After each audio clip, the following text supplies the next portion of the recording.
Hello and welcome back to another Comish 998 video. Today we are back on the desk, meaning today we're back with another review video. And this time is one of my stuff again, so we're back to my my own stuff. The next two things to come out will be will be the least, well, each borrowed stuff, or more or less things which I'm looking after, and then got permission to do reviews. So that's what the next two things. But this video is finally my thing again. Return back with one of those.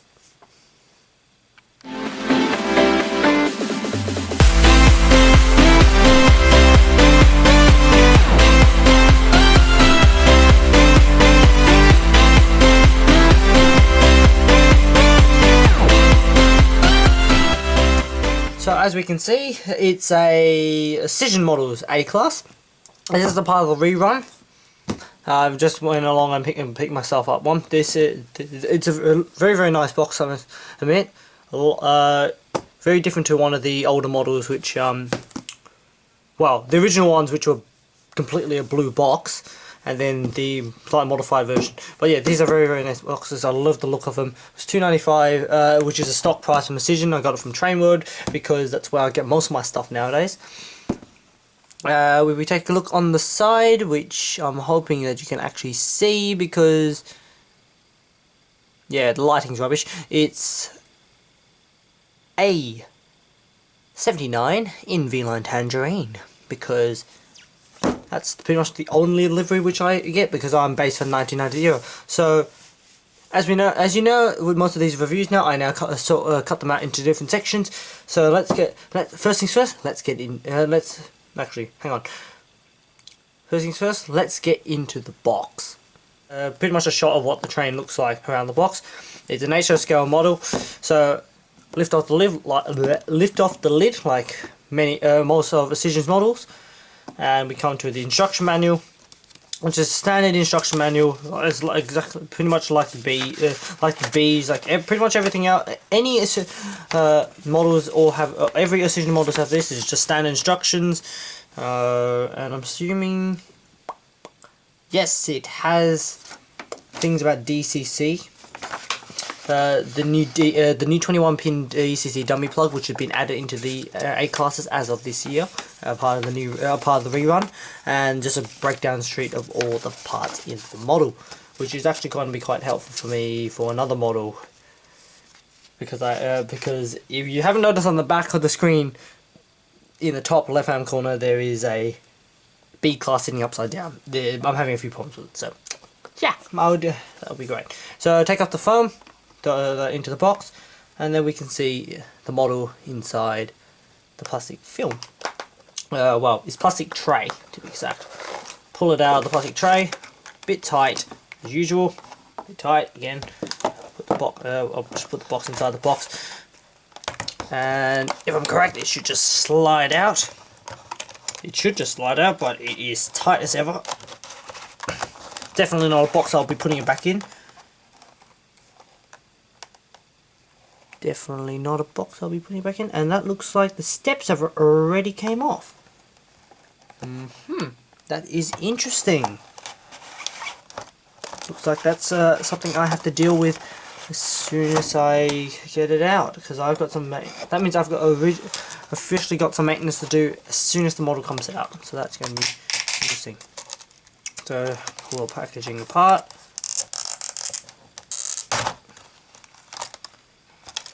Box pretty much explodes. Oh, actually no, I might bring it up with the plastic film. Bring up the model with the film. Very heavy, it's very hard to hold this one.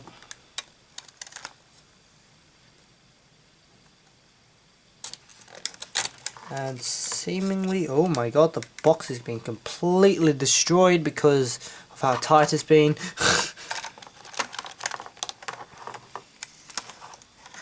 And then I'll get that little part out, and I'll get that fixed up before we do the detailed look of the model. So we'll see you all in a second as I just get the model fixed up a bit and just take it out of the wrap.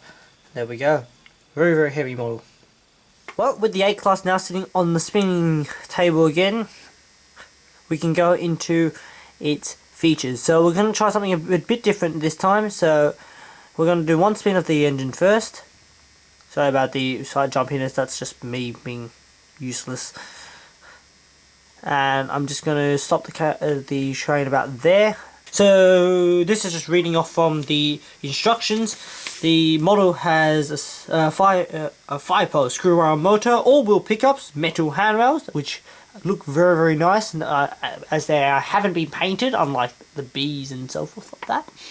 It's got see-through see-through finely etched metal grills, bogies with sandpipes, detailed cab interior with driver figures on one end only, apparently. I have had to chat to a few people about this. There's only a driver on the end which is currently closest to the camera. So the end that you're looking at, there is a driver in that end only. It has scale side rivets and bolt heads, blackened metal wheels, operating lights. There's a switch underneath the fuel tank to turn off and on the lights. Twin brass flywheels, laser sharp printing and painting and printing. There's a scale size knuckle coupler, which is one of the Auscision generic couplers. I will be leaving this one on for a bit. Possibly I might be chucking on one of the KD scales, because I now use scale couplers. I don't use number 5s on locomotives. Those are only wagons which use number 5 from now on. It has scale size air hoses. It has a DCC friendly with the 21 pin socket, which is very, very nice. That's one of the modifications they did to the model. It has LED lighting, directional headlighting, and it's heavy die-cast chassis, which is probably what most of the weight is from. So looking nice and closely on the model, we get to see some of these very, very nice details. It looks like an A-class, and hopefully will perform like one as well. I haven't really got the image fully centered, do I? Yeah. So it's got this dual beam headlights, and the tail lights and direction and marker lights. The 5 chime horn sitting on its nose. You can see the very crisp painting of the V-line. A79 is its number. The finely etched grills. Painting looks very, very crisp. The opposing end, which is pretty much the exact same, just without a driver in it. You can see for some reason my headlights are slightly wonky. I was looking at them going, that can't be right, but I think I can live with it, more or less, until something else goes wrong anyways. So yeah, it is a very, very nicely detailed model. And to think of it, is most of this is a 2008 tooling. So it is still very, very nice. And it's got its metal couplers instead. Just a quick zoom out. Actually, I would compare it to the B if it wasn't in half at the moment, because since the B is in the exact same livery, we get to see, because since it's pretty much the same era of the tooling, they pretty much look somewhat they should look somewhat the same, except for the modifications done to it per each model. And I see a little bit of glue on the side of the grills. That's interesting.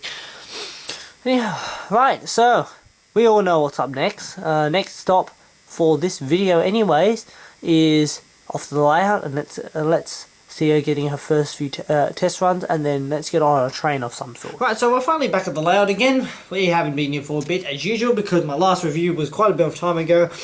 So first things first is we should probably get this mechanism out of the way. This is the B class, which I was talking about from the room. We're just going to, well, move it out of the way. Yes, it is running without a top on, purely because it's having a few slight gearing issues. If you can hear, like, you might be able to hear it later on. There's a high-pitched whining noise coming. So we'll turn off that section for now. Right, so let's put the A-class on. Whoops. I will be having the drivers leading first, so it will be going away from the camera, not towards the camera. I haven't even put it in shot, because that's just called professionalism.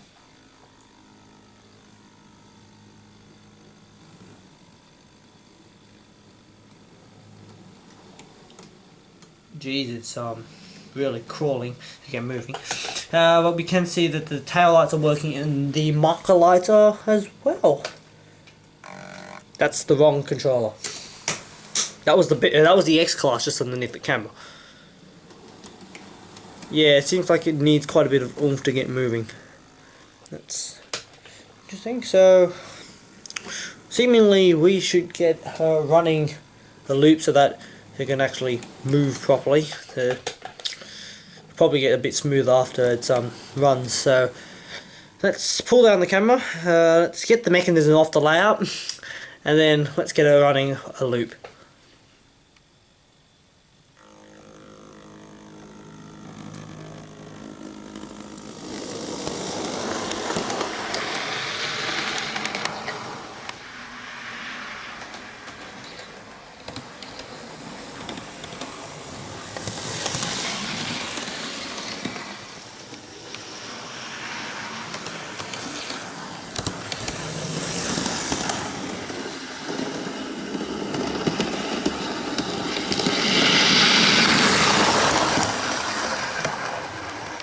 Well, seemingly because I was doing other stuff, I managed to go over my time slightly by about 15 seconds. So let's bring her to a stop.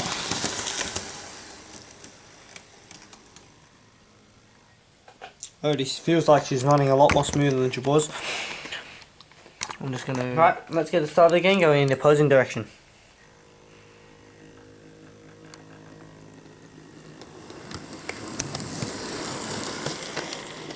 Oh, that was a bit amusing. For some reason, something I didn't notice is he doesn't like the gradients when he's going up towards that corner. So I've sent it out in the opposing direction, but I have picked up the model and turned it around so that it's the same end, it's a different end which is being ran. So it should be all good now. So yeah, let's get... I do notice the running shots are pretty much going to be the exact same this time, but let's get a few extra running shots, because we can.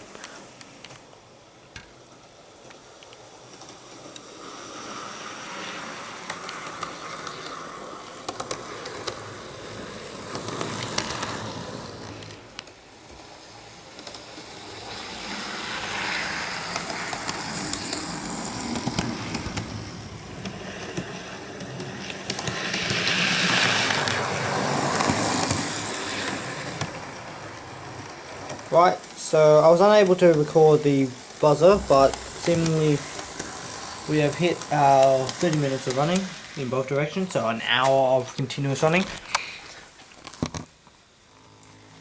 Which I mean, it should be a lot more smoothly than it was at the start. Well, it's meant to be. Doesn't seem like it, but it's meant to be. Yeah, I must admit it looks very, very nice. Right, so I'm just going to clean up the second loop, power off the engine here, and then get the wire to do some shunting.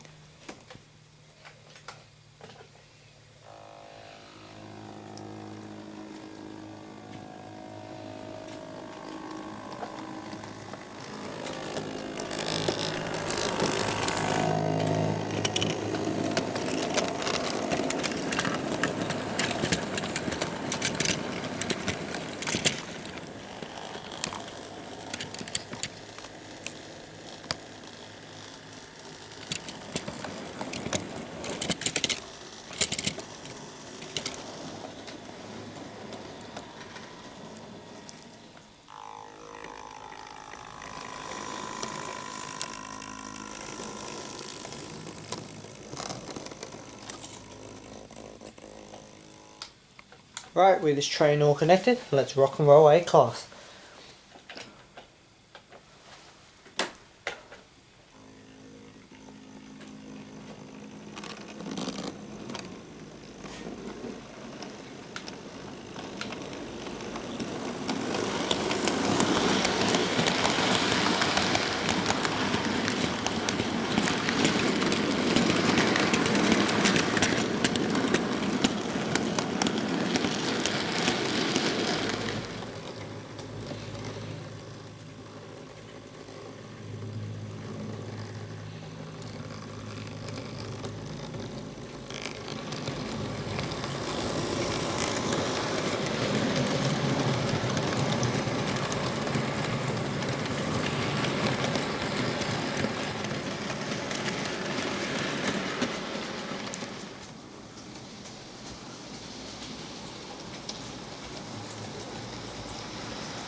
Right, so even though yes it's running a British train, it's still going quite well. I'm just going to bring it to a halt in front of the camera, and then possibly I'm going to give it one more extra train to run, which will be a Victorian based train. So some Victorian louvers and stuff that I have, which usually runs with my B, with my B, and then we'll see what to do after that. And then, no, I'll end off the video after that train. So let's swap the train around, because next time you see it, it will have a different train on it. Right, we're back, and we've got a new train, which is basically a train full of louvers, which are Victorian based things, I think, anyways. So let's get her running for a bit with this. Currently, yes, the engine is only able to do clockwise operation, purely because of the curves that are on the anti-clockwise side of the layout. So let's get her rolling, and let's get a few shots of her before we end off this video.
Well, I suppose I should probably conclude this review a bit, instead of just getting shots of it running, as nice as it is. Since it is using a 2008 tooling somewhat, it is, well, I can't say it's under detail, but they're, yeah, as Auscision models things usually are, they usually have a bit, their details are a bit fragile. Which is why when I opened the box, supposedly that first part was already out. So that's one of the major complaints I can have, is where the details are a bit too fragile. Running wise, it doesn't really like gradients, I've noticed. But I think it's because it's probably a bit early, so we'll see what happens in the future. So let's bring her up to a stop. There will be ratings of the model at the end, as usual, as per all my videos. So, oh shoot, I brought it too far. That was a very bad stuff on my part. Yeah, I thank you all for watching. I hope you've enjoyed this video. Ratings are soon to pop up. It's a fantastic, another fantastic model, I must admit. Few issues here and there, but that's just things that I've noticed with pretty much all Auscision models. Anyhow, thank you all for watching. I will catch you all in my later reviews.